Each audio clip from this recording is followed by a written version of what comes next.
এগুলো আল্লাহর বিরাট হিকমত। যে নবীর কবর আছে সে নবীর কবরের আল্লাহ হিফাজত করছেন। বুঝতে পারলেন? আল্লাহ নবীর কত সাহাবা ছিলেন, কোথায় তাদের কবর? কিছু সাহাবী আমরা জানি কুবাতে আছেন, মদিনাতে আছে, বাকি কত সাহাবী কোথায় মারা গেছে, আল্লাহু আকবার, কোথায় শহীদ হয়েছেন, কত যুদ্ধে গেছেন, কোথায় শহীদ হয়েছে আল্লাহর জমিনে, কোথায় কোথায় শহীদ হয়েছে কেউ জানে না। আল্লাহ কি করেছেন? উজ্জ করে দিয়েছেন। কেন? সাহাবীদের কবর যদি এরা পায় তাহলে এরা যে কি করবে এটা ভালো করেই জানেন। মক্কাতে একটি গাছ ছিল, বুঝতে পারলেন, যে গাছের নিচে বসে মুহাম্মদ রাসূলুল্লাহ সাল্লাল্লাহু আলাইহি সাল্লাম বাইতুর রিজওয়ান সাহাবীদের সাথে বায়াত গ্রহণ করেছিলেন উসমানের খুনের বদলা নেওয়ার জন্য। সেই গাছটা সম্পর্কে বলা হয়েছে, একজন সাহাবী মুসাইয়্যিব তিনি বলছেন যে 2 বছরের পরে এই গাছের আর চিহ্ন দেখা যায়নি, আল্লাহ মিটিয়ে দিয়েছিলেন। কেন? কারণ মানুষ যদি ওই গাছটা এখন পেত তা বলতো আল্লাহু আকবার, এই সেই গাছ যে গাছের নিচে আমার নবী বসে বসে বায়াত গ্রহণ করেছিল, এই গাছ গ্যাস আদা কর না, করতো না? এর থেকে পাওয়ারফুল গাছ আর কোথাও হয়? যে গাছের নিচে আমার নবী বায়াত করেছেন, কিন্তু আল্লাহর নবী ওই গাছের নিচে বায়াত করেছিল এই মনে করে যে গাছটার খুব বরকত আছে। একটা গাছ ছিল, ছায়ায় বসে তিনি বায়াত গ্রহণ করেছিলেন। কিন্তু যেহেতু মুসিবত হতে পারে, যেহেতু মানুষ এটার পুজো শুরু করতে পারে, মহান আল্লাহ রাব্বুল আলামিন তার কৌশলে সেই গাছের চিহ্ন মিটিয়ে দিয়ে দিয়েছে। মানুষের অভ্যাস মহান আল্লাহ রাব্বুল আলামিন খুব ভালো করেই জানেন। আজকে সমাজের দিকে আপনি তাকিয়ে দেখেন, আমাদের সমাজের দিকে তাকিয়ে দেখে দেখবেন আমরা আর আমাদের পাশাপাশি হিন্দু আর মুসলিমরা এদের মধ্যে কোনোই ব্যবধান নাই। তৌহিদের এই চিরসেবক ভুলে গেছি আর সে তকবীর, দুর্গা নামের কাছাকাছি ওই দরগায় গিয়ে লুটাই শির। বুঝতে পারলেন? ওদের দুর্গার আমাদের দরগা, পার্থক্য আছে, দুর্গা দরগা। ওদের যেমন রামনারায়ণ, ওদের তেমন মানিক পীর।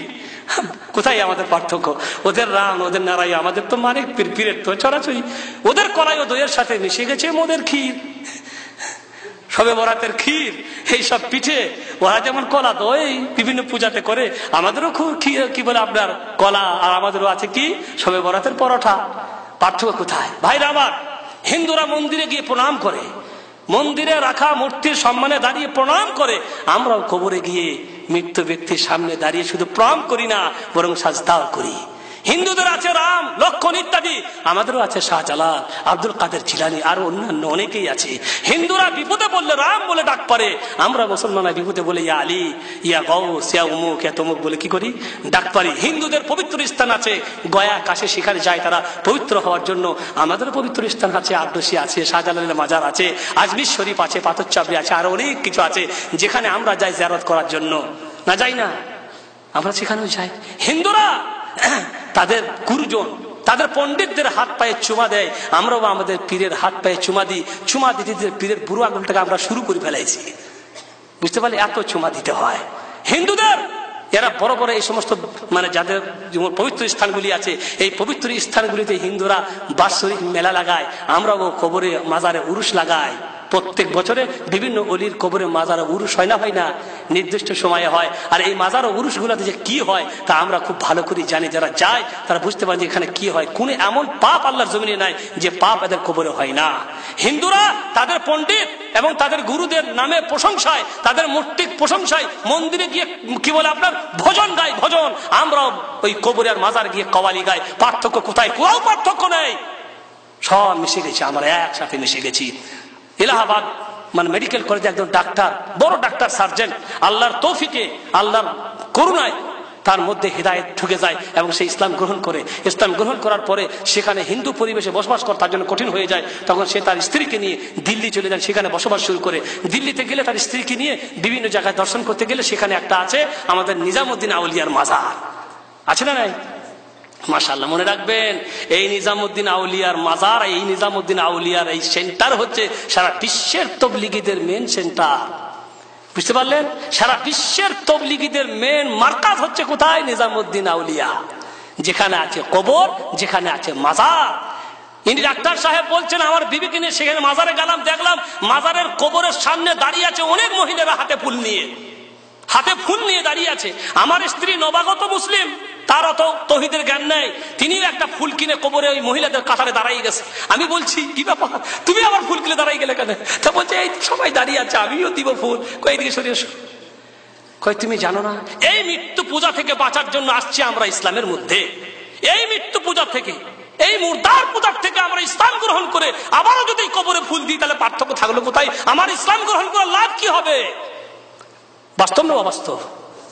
বাস্তব। তো ভাইরা, আমার কথা হচ্ছে যে মানুষ এইভাবে চলে যাচ্ছে। হিন্দু আর মুসলিম আমরা এমন ভাবে মিশে গেছি যে কোন পার্থক্য আমাদের তাদের মধ্যে নেই। আল্লাহর জমিনে যা কিছু আছে, মানুষ আর জিন ছাড়া, আল্লাহ ছাড়া কাউকে তারা চিনে না, আল্লাহ ছাড়া কারো পূজা তারা করে না। সকলে নিজের নিজের ভাষায় শুধু তৌহিদেরই গান গায়। এই মানুষ আর জিন হয়েছে এমন বোকা মানুষ, এরা বুদ্ধিতে চাঁদে চলে গেল, সফরে চলে গেল, কতই কি করলো। আল্লাহর জমিনের সমস্ত সৃষ্টিকে নিজের বুদ্ধি তারা আয়ত্ত করে ফেললো, কিন্তু আল্লাহকে চিনতে পারলো না।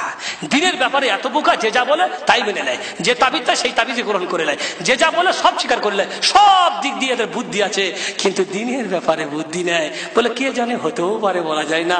বাবাদের নামে এসব বরাবর কথা বলা ঠিক নয়, ঘাটটা বেঁকাই দিবে। আছে না নাই? আল্লাহু আকবার। যত আস্তানা, যত পিত্তরা, তারতলা দেখবেন বাসের লাইনে বেশি। কেন? বাসের ড্রাইভার বেশি ভয় পায়। ট্রেনের লাইনে খুব কম, কারণ ট্রেন তো আর থামবে না, ট্রেন তো থামবে না, কিন্তু বাসের লাইনে বেশি। অতএব যদি কোনো আস্তানা দেখে ড্রাইভার তো থামবে, কেন? ওর ভয় আছে, কি জানি আবার বাস উল্টাই দেয় না কিনা। এই যে মানুষের দুর্বলতা। ইমান না থাকলে শয়তান আমাদেরকে নিয়ে খেলা করে, মজবুত ইমান থাকলে শয়তান এগুলো সুযোগ কোনোদিন পায় না। আল্লাহ, এরা কি করতে পারে? এরা বলে বাস উল্টাই দিবে। তো ভয়, এরকম ভয় করা শিরিক। মনে রাখবেন, ভয় একটা প্রাকৃতিক ভয়, যেমন বাঘকে দেখে ভয় করা, সাপকে দেখে ভয় করা, আরো যেগুলো জিনিস আছে প্রাকৃতিক ভয়, এগুলি জন্মগত ভয়। বাঘ দেখলেই ভয় আসবে, সাপ দেখলেই ভয় আসবে। এই ভয়ের জন্য কোনো অপরাধ নয়। এর জন্য আল্লাহ কিছুই আমাদেরকে করবে যে তুই বাঘে কেন ভয় করলে, তুই সাপকে কেন ভয় করলে। এ ভয় হবে প্রাকৃতিক ভয়। কিন্তু যে ভয় প্রাকৃতিক নয়, জন্মগত, মানে আমার জন্মানো ভয়, আমার সৃষ্টি ভয়, এই যে গাড়ি উল্টাই দিবে, বাবা কি জানি কি করতে পারে না, বলা যায় না। এই যে বলা যায় না, এই দুর্বলতা নিয়েই শয়তান আমাদের সব সর্বনাশ করে ফেলেছে। কি জানি কার মধ্যে কি আছে। এক সাহেব এখন চলে গেছে তার বিবিকে নিয়ে, MBBS ডাক্তার, নিজের বিবিকে নিয়ে এক ন্যাংটা পীরের মাজারে গেছে। কোথায়? ন্যাংটা পীরের মাজারে গেছে। সব বাদ দিয়ে ন্যাংটা পীর, MBBS ডাক্তার, বিবিও ডাক্তার, সেও ডাক্তার। তারপরে বিবি তো বাবা জিন্দিগিতে এরকম ন্যাংটা পীর ডাকে নাই। আল্লাহু আকবার। ন্যাংটা পীর সব একবারে পরিষ্কার ন্যাংটা, এরকম পীরের বাবারে গেছে। নিয়ে বলছে তুমি কোথায় আসছো গো? এই ন্যাংটা, এই ন্যাংটা বাবার কাছে? হ্যাঁ, বিবি তো জীবনে দেখেনি, ন্যাংটা বাবার কাছে। এই খবরদার এরকম কথা বলো না, বলা যায় না কার মধ্যে কি আছে। আরে কার মধ্যে আবার কি থাকবে? ওর মধ্যে যা ছিল সেটাই তো বেরিয়ে আছে, থাকবে আবার কি? এরকম ন্যাংটা পীর। তুমি MBBS ডাক্তার হয়তো তোমার বাপ টাকা খরচা করে তোমাকে পড়াইছে, তোমাকে এই পড়াইছে, এত বিদ্যা বুদ্ধি, মানুষের চিকিৎসা করো, অপারেশন করো, এত বড় ডাক্তার, এই ন্যাংটা পীরের বাবারা আসছো, তা বলছে বলা যায় না কার মধ্যে কি আছে। এই যে একটা দুর্বলতা, বলা যায় না কার মধ্যে কি আছে। আর কার মধ্যে আবার কি থাকবে? আল্লাহর জমিনে কারো কিছু পাওয়ার নাই, আল্লাহ ছাড়া কারো কিছু পাওয়ার নাই। ভাইরা আমার মনে রাখবেন, আল্লাহ নবী মুহাম্মদ রাসূলুল্লাহ সাল্লাল্লাহু আলাইহি সাল্লামের জীবন চর্চা করবেন। নবীকে আমার একদিকে রাখবেন, তার জীবনটা ভালো করে পড়বেন, আর মনে করে বলবেন নবীর থেকে শ্রেষ্ঠ মানুষ দুনিয়াতে কেউ আসেনি, কিয়ামত পর্যন্ত কেউ আসবে না। নবীর থেকে পাওয়ারফুল মানুষ দুনিয়াতে কেউ আসেনি, কিয়ামত পর্যন্ত কেউ আসবেন না। অতএব এই নবীর দ্বারাই যদি এই কাজ না হয়, এদের দ্বারাই কোনদিন হওয়া সম্ভব নয়। আমার নবী মরুর পূর্বে বলে গেছিলেন ফাতেমাকে, যে ফাতেমা তুমি দুনিয়াতে কিছু চাইলে আমার কাছে চেয়ে যাও, চেয়ে নাও, লা আগনি আনকি মিনাল্লাহি শাইয়া, কালকে কিয়ামতের মাঠে আমি তোমার কিছুই করতে।